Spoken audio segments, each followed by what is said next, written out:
Hello, dear listeners. Before we kick off today's story, drop a quick comment below and let us know which city, or town, or wherever you're tuning in from. We love hearing how far these tales are reaching and connecting our little community across the map. Now, grab your favorite drink, settle in, and let this heartfelt love story pull you right in. The quiet in the room was deafening. It wrapped around Grace Barnes like a heavy blanket, thicker than the layers of satin and lace in her wedding dress. She looked every bit the perfect bride in the full-length mirror of the luxury hotel's bridal suite, flawless makeup, elegant updo, gown fitted to perfection. But her eyes were locked on the antique clock ticking away on the wall. 3:30 p.m. The ceremony should have started half an hour ago. The suite, buzzing with excitement earlier, now felt like a holding cell. Her mom kept popping in with a forced smile, muttering excuses about city traffic. Her best friend trailed behind, adjusting the veil and rambling about nothing, her eyes wide with worry. They whispered in the hallway, voices rising with every minute. Her fiancé, Theodore, wasn't picking up his phone. Grace felt a knot tightening in her gut. This wasn't him.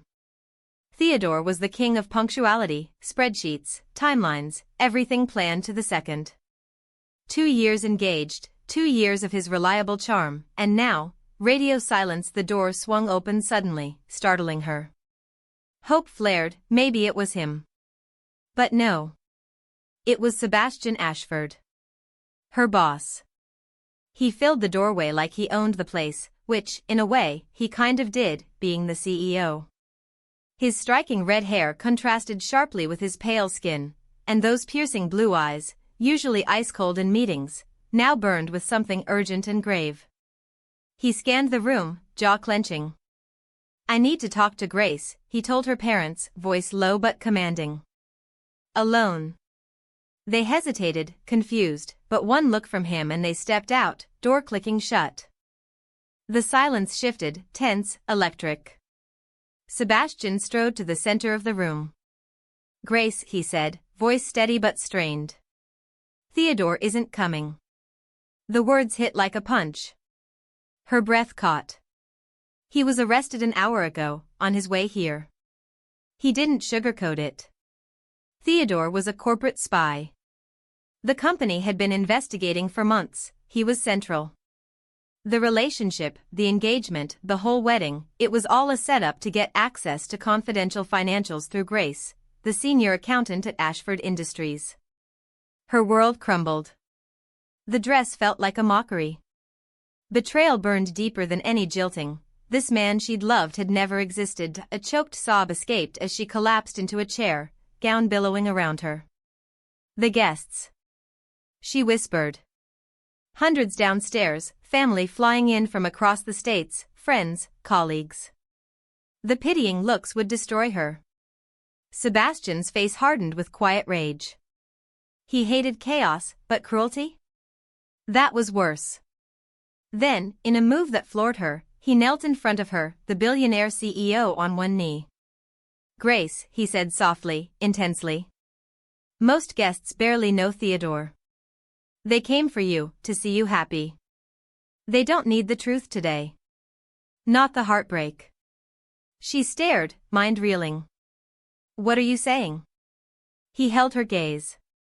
"Let me stand in as the groom. Just for today. So you can leave this room with dignity."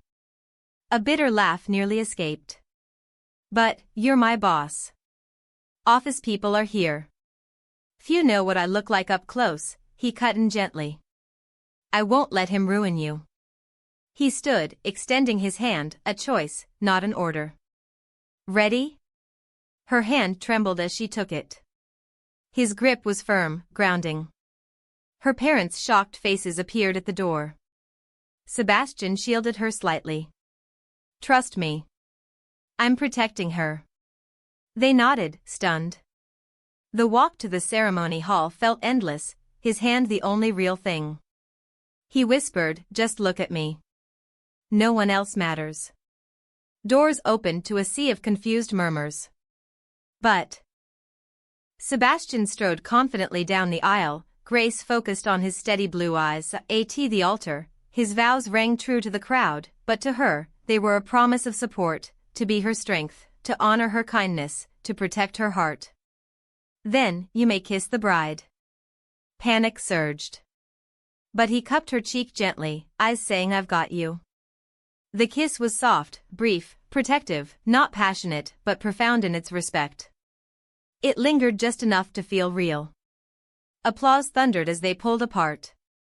He stayed glued to her side through congratulations, then whisked her to a waiting black SUV. Hardest part's done, he murmured. Let's go home. Home. The word, stolen by betrayal, now sounded like safety. The drive led to his sprawling estate outside the city, gated, manicured grounds, a modern stone mansion that screamed success. Grace felt tiny, out of place. This is my home, he said quietly, and you'll stay here a while. Inside, sleek, warm minimalism, dark woods, bold art, vast spaces. In the living room, he gave her space. We need to be practical. Theodore's arrest is all over financial news. Your name's linked. Reporters will swarm your apartment. And the office, people talk. The thought made her cringe.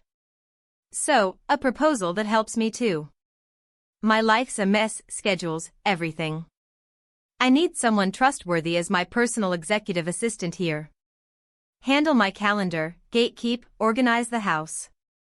You can do accounting remotely, privately. No one knows you're here except working from home. It was kindness disguised as mutual benefit, preserving her pride, giving her purpose and protection. Tears came, not of pain, but gratitude. Thank you, Mr. Ashford. I accept. A soft smile. Then call me Sebastian. Morning light woke Grace in a guest suite fit for royalty. The gold band on her finger jolted her back, the fake wedding, the real rescue. Downstairs, drawn by coffee scent, she met the warm housekeeper, Mrs. Gable. Mr. Ashford said you like cinnamon in yours. His mask slipped, respect shone through. A real smile. As you wish, Mrs. Ashford. Days blurred into routine. Grace dove into organizing his life, calendars, emails, staff, with fierce focus. It healed her, bit by bit. Then, one Thursday, filtering his secondary inbox, a subject line froze her, urgent, proof of Sebastian Ashford's secret deal, open at your risk. An anonymous email, with attachments claiming to expose Sebastian in illegal insider trading. If true, it could ruin him and drag her into another scandal. Heart pounding, she opened it. What she found wasn't corruption. It was evidence of Sebastian quietly donating millions to charities under fake names, helping employees in need anonymously, including covering medical bills for her own sick mother last year, without ever telling her. He'd been protecting people long before her crisis. But the sender? A blackmail threat, pay up, or leak twisted proof to the press. Grace's hands shook. This time, she wouldn't let someone destroy him. She marched to his office, evidence in hand. Sebastian, we need to talk. His eyes met hers, surprised by her fire. For the first time, she saw vulnerability. From there, partnership deepened. Late nights poring over the threat turned to shared laughs, confessions. He admitted noticing her years ago, not just competence, but her quiet strength, her smile brightening boardrooms. She saw past the CEO, a man lonely from success, guarding his heart. As they unraveled the blackmail, traced to a jealous rival, they grew closer. Stolen glances, brushes of hands, conversations stretching into dawn. One stormy evening, power out, fireplace crackling, he pulled her close. Grace, that day, pretending wasn't all pretend. I've cared for you longer than I admitted. The kiss was real this time, passionate, electric, full of promise. Months later, in a small ceremony with close ones, they renewed vows. No pretense.